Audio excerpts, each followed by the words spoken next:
Welcome inside McGrath-Phillips Arena here in Chicago alongside John Fanta. I'm Matt Schumacher. Day one of the Big East Women's Basketball Championships wrapping up here. And John, game one, Creighton taking on Providence. The Blue Jays got off to an early start, a 15-0 run against Providence.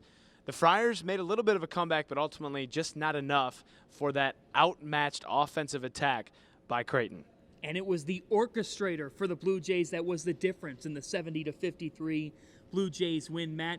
Jade Owens was fantastic all afternoon. She had 13 points, but most importantly, dropping dimes here in Chicago. 7 assists, pass after pass. It was pretty. Creighton owned the battle on the glass by 7, and Owens was orchestrating all throughout the afternoon. That's a formula for a Blue Jay win.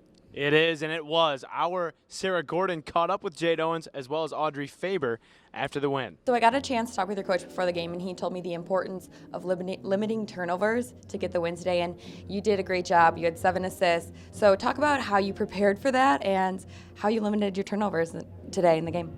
I'd say a lot was on our mind. I'd say the last game we had a lot of turnovers, kind of like some careless turnovers and really not meeting passes. So I think as a point guard, I kind of really focused on taking that job and really focusing on getting the ball in the press break and taking care of the ball.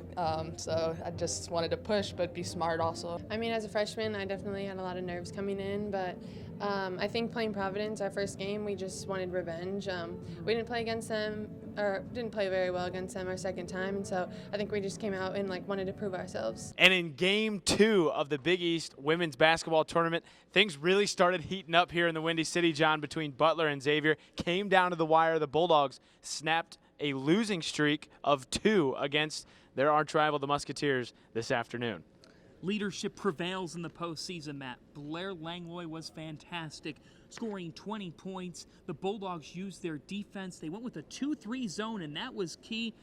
And then the veteran Langlois making some big-time plays. Tori Schickel with a huge late bucket off the window. The Bulldogs find a way, turn themselves a matchup with top seed DePaul on Sunday. John, you talk about Blair Langlois and her leadership this afternoon. I got a chance to talk with her about the victory after the game. You have been around the program for a long time. You've been through a lot in your 4 years, coaching change, transfers.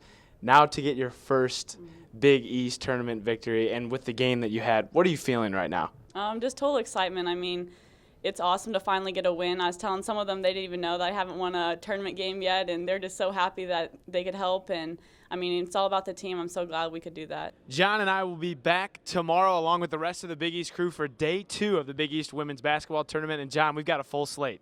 We really do. It starts at 12 o'clock, and we are going to hunker down here in McGrath-Phillips Arena. We've got pretty much 12 straight hours of Big East Women's Basketball. This is March. Let's roll. It's on FS2 with the Boo Crew, Lisa Byington and LaChina Robinson. Just camp out with them if you can't be here. But if you can be in Chicago, this is the place. Get here. That's exactly Get to McGrath-Phillips Arena. We'll be here. We'll see you tomorrow.